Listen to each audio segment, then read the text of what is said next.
All right. So, and a couple things I thought might be interesting to talk about. They're pretty unrelated, but I guess the first thing I was posting something on our Instagram, on the machine Instagram. Well, I posted it on my Instagram too, because it was kind of related to my own self and Instagram and machine. So I was looking at some old photos and videos of like our early sticker days, and it was like when we first started printing stickers, it was some kids came in and they were asking if we printed slaps, and I was like, that's kind of weird. Kind of weird because we were like a graffiti shop, but we were barely even a graffiti shop at the time. We were more of like a spot where kids came into Black Book and stuff, and we had art shows. We had a couple of we had like a little bit of supplies, like some streaks and stuff, and our own spray paint and everything. And so when these kids were asking about slaps, I was like, oh, you know, I have some screen printing experience, so I'll go ahead and try to figure out how to make that happen. So I built like this makeshift like screen printing table of something that I had used. It was a version of something I had used before back in college.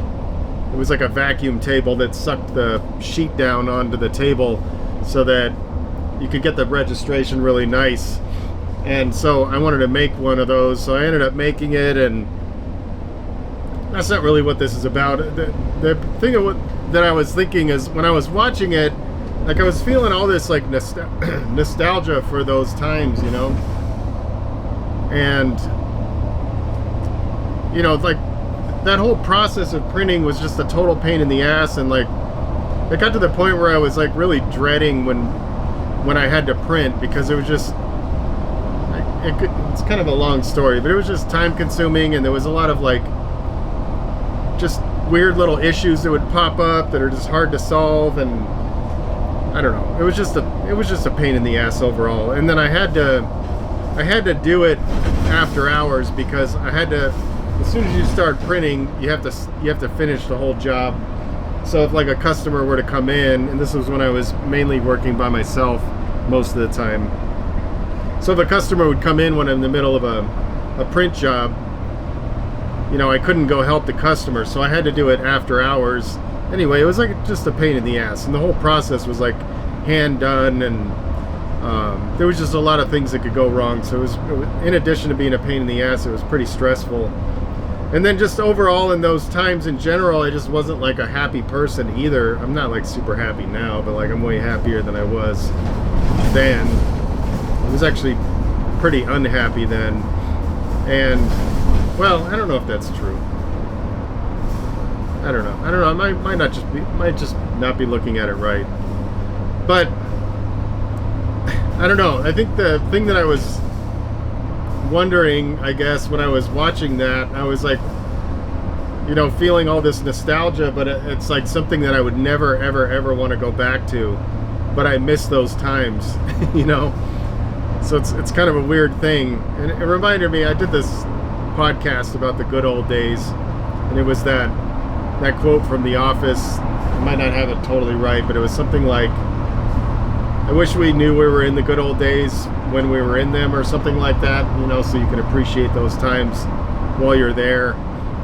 And my whole thought process on that is like, I kind of feel like you're always in the good old days if you're moving forward, you know, and trying to keep that mindset of,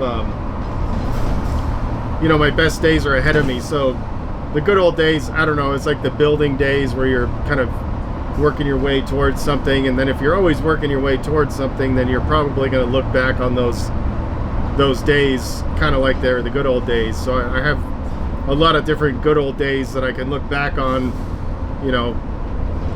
Obviously, like when I was a little kid, you know, I grew up in the late 70s and 80s, and like, you know, I became an adult in the early 90s, and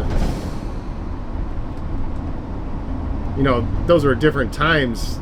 Those we didn't have like devices and all this kind of shit. We went out and rode our bikes and stuff. And I don't know. I was talking to the Devastator, Kyle from Devastator, and he was saying that the kids in his neighborhood did that. They go outside and they ride bikes and they do all this kind of shit. So I thought it was pretty cool to hear that. I thought that wasn't really a thing anymore.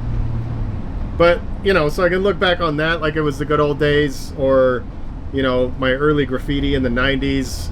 You know, I always look back on those, you know, and I miss those times. And then there was, like, when I was in college, there was all kinds of fun stuff happening. And, you know, the early days of Machine, or even before that when I was starting my motion graphics business. So, like, I kind of feel like you can look back on any days with some nostalgia. Even is it nostalgia? I don't know. I feel like I want to say nostalgia. It's probably wrong. But I don't know. I just thought it was interesting to think about that. And it kind of also reminded me of, this might be like sound a little bit dark, but kind of like, sorry, the freeway's all fucked up right here. There's all this stuff in the back. Hopefully it's not too crazy. But like the lessons that you learn from death, you know, it's like you learn to appreciate the people and the loved ones that you have while they're here. And so, you know, a lot of times, like I have this dog, T, and she's I've had her for a really long time. She's the only dog that I've ever raised from a puppy. And her mom was abandoned at the shelter, and she, you know, she means like a whole lot to me, and she's been around for a long time. And then she was part of a pack of 4 dogs, and all 3 of the other dogs have passed now. And there was another one that got added in a little later on, Taco, and she's still here. But the original pack of 4, she's the only one still left. And like, so Hooper died in 2020, Shorty died in 2022, and Herbie died at the end of 2023. And so, you know, I joke with Jesse and I say, like, you know, now that Herbie's gone, like, all my worrying gets passed on to T, and so I'm always worried about her. But the point of that is, like, I guess it's sort of related to nostalgia and stuff. It's like, you know, because I have, you know, I think you're always going to have regrets when somebody in your life passes away. You're going to kind of wish, maybe, like if it's a person, like when Cub passed away, I wish I responded to more of his messages. I wish I did more of this and that and all this stuff. And like when my dogs died, I wished I had taken Shorty on more walks. You know, she started to slow down towards the end, and she didn't seem to like walks, but maybe I could have done something. And Hooper passed really abruptly, and I don't have a lot of regrets with him, but I'm sure I could think of some. And then, you know how it is. Like, you could go over it in your brain and be like, I wish I had done this, I wish I had done that. But what it teaches you is like to apply those things that you wish you had done with the ones that are still here. So with T, I'm just making sure that I'm trying to create a scenario where I have the least amount of regrets possible when you know, at some point when she inevitably does pass away. She's 14. She still acts like a puppy, so I'm sure hopefully she's going to be here for quite a bit longer. But, you know, so I'm making sure I'm putting in everything that I would regret if she passed away tomorrow. What would I regret that I didn't do today, you know? And I don't know if that's super related to the nostalgia topic, but I guess it kind of is. And I got a little off track. So I guess at the end of the day, I mean, kind of like when you look at like nostalgia, or you look at like regret from somebody passing away, and you kind of wish you did all these kind of things, like there's a lot of lessons in those things.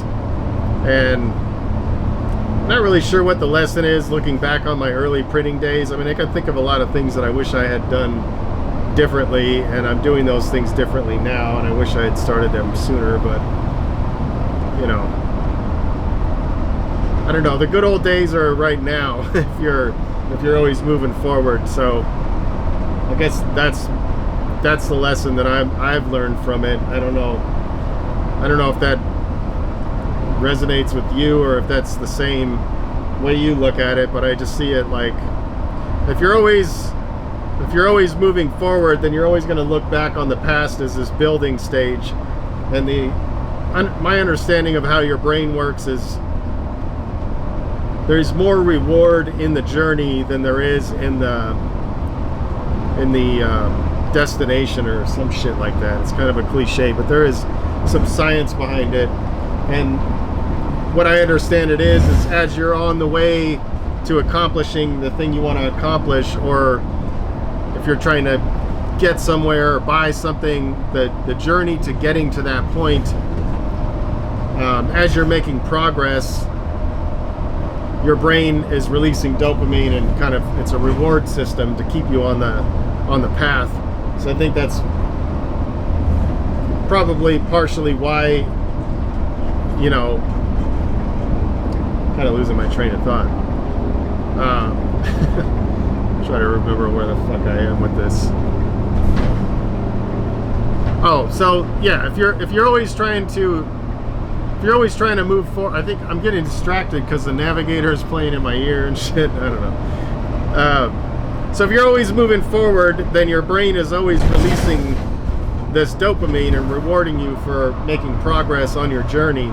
So then, even if you're not doing the best in a certain time that you're in, if you're always moving forward, then you're probably always going to look back on those days with some nostalgia, I would think. That's just my guess. That's how it's worked out for me. So, I don't know. Keep moving forward. I guess that's the lesson. But hopefully that's of any benefit. I'll see you next time.